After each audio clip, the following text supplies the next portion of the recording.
Today we're unboxing a brand new sealed in-box iPad mini first generation. I actually won this on an eBay auction, and it was a lot cheaper than you might expect. It was only $61 plus shipping. So let's go ahead and get this opened up.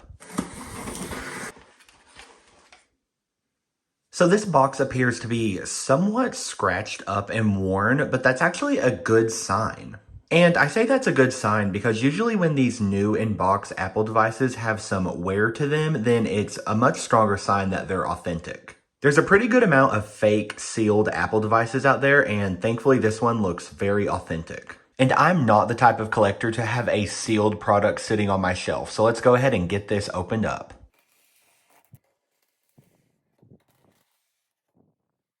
So I just removed the very back of this plastic seal, so I can at least retain a sealed appearance from the front of this box. So let's open this box now.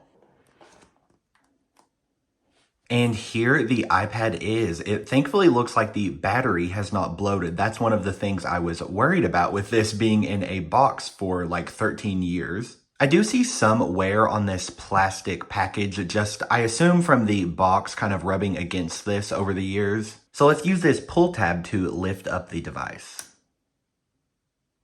So here the iPad is. We have the slate colored iPad mini here. And turning the device around, you can see more of that color. So we'll set the iPad to the side for a brief moment while we check out the accessories. Looks like we have a small 5-watt power adapter here, and for the literature packet, we have a quick start guide, some warranty info, and 2 Apple stickers. We also get a Lightning to USB cable. So with that boring part out of the way, let's go ahead and get back to the iPad. I'll use this pull tab to release the iPad from its envelope.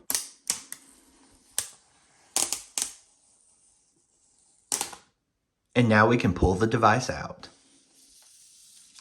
And here it is. I am carefully holding this device because the slate iPad mini was an absolute fingerprint magnet. And here's a better look at that slate color. It's a dark black from most angles, but in the light it has a bit of a blue tint. So here's the real moment of truth. Let's find out if this battery will accept a charge after 13 years of sitting in a box.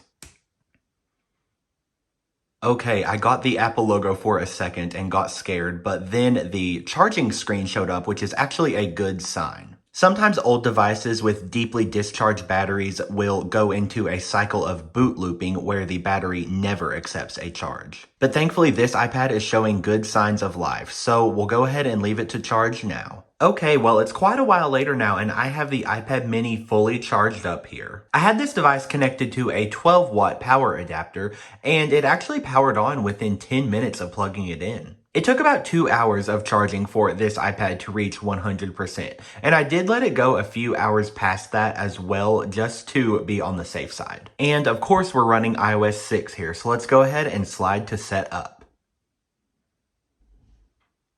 And there we go, we are met with the iOS 6 home screen. Let's jump into settings and check which version we have. Okay, looks like we have 6.0.1. That was actually the first version for this iPad mini. Okay, looks like I've got a Siri notification, so we'll go ahead and take its advice and try out Siri here on the iPad mini. What's up, Siri? Hi there, how can I help?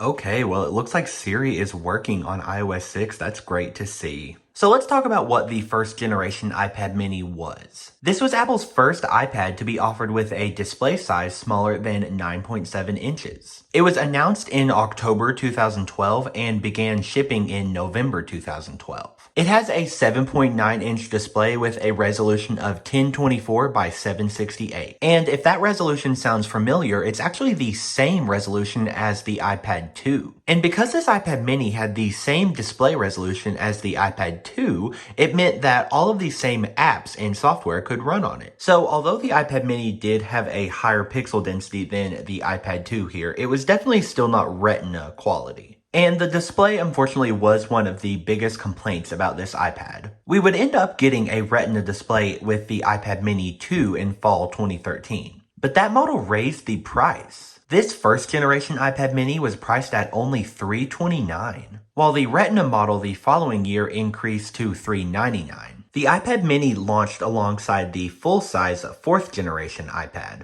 And while the 4th generation iPad stuck with the design that we had seen since the iPad 2, the iPad mini here had an all-new design. It was not simply a scaled-down, larger iPad. This design was a bit more rounded and more comfortable to hold in the hand. It also had these really impressive diamond chamfered edges from the iPhone 5. And the iPad mini really reduced the display bezel size, especially upon the left and right side. This was the first iPad to feature stereo speakers, and it also used Apple's new at the time Lightning connector. The first generation iPad mini was powered by Apple's A5 chip. This chip could also be found in the iPad 2 and the iPhone 4S. And while that chip was definitely powerful enough at the time, it was noticeably behind the A6 and A6X chip. The A6 chip had just launched 1 month prior with the iPhone 5, and the A6X chip had launched with the 4th generation iPad here at the same time as this iPad mini. So Apple's decision to keep the chip in this iPad 1 generation behind may have been another reason that it was priced relatively low at $329. This 1st generation iPad mini was actually sold all the way through mid-2015, seeing price cuts all the way down to $249. Unfortunately though, it didn't age super gracefully. It would see software support through iOS 7, 8, and 9. However, performance definitely began dwindling through iOS 8, and especially iOS 9. The slate color option I have here was actually discontinued in 2013 and replaced with the space gray color. This iPad had a 5 megapixel rear camera and a 1.2 megapixel front camera. And while those cameras weren't winning any contests, they were definitely sufficient for what users were doing at the time. The iPad mini's new design would be brought to the full-size iPad with the iPad Air in 2013. And this iPad design was very popular within Apple. You could actually purchase an iPad with this general design all the way through the iPad 9th generation in 2024. What I think is most unique about this iPad though is the way it blends this relatively modern feeling design with the older skeuomorphic design of iOS 6. So as you can see here, iOS 6 still looks really similar to the original iPhone's iPhone OS 1 software. While iOS 7 here, which was released just 1 year after the iPad mini, gave a complete overhaul to the UI. And this general look of iOS is still very familiar to what we have today with iOS 18. iOS 6 used a classic skeuomorphic design where these digital elements were designed to look like real-life objects. One example I love of this is that photo booth icon.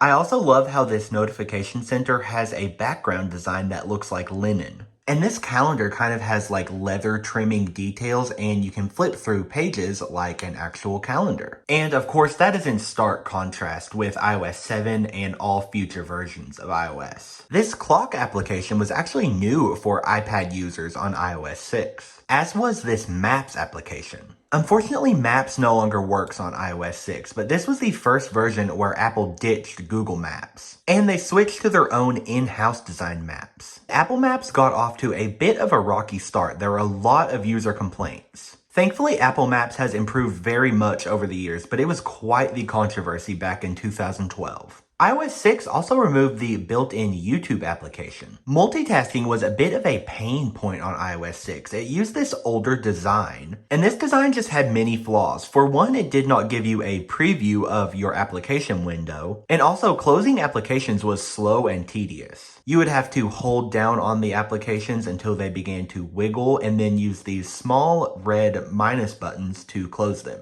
iOS 6 had no control center like we're familiar with today, but it did have some basic controls when you would swipe to the left on your multitasking screen. I really miss this dock that every iPad had prior to iOS 7. It was this reflective style dock that was very familiar to what was used in macOS at the time. iOS 6 included 23 default wallpapers. Of course, this blue ripple that you've seen the entire video was the default. And this is kind of a small detail, but this wallpaper has always bothered me a bit because it's very blurry, even on devices with a Retina display. Some of these textured wallpapers were new for iOS 6, but iOS 6 did remove some of the classic iPhone wallpapers. Most notably, the classic globe wallpaper was removed. I'm really thrilled to have this device because I now have the complete collection of devices that launched with iOS 6. So that's pretty much a wrap on my look at this first generation iPad mini. Definitely get subscribed and hit the bell if you want to see more content like this. Thank you so much for watching, and I'll see you guys in the next one.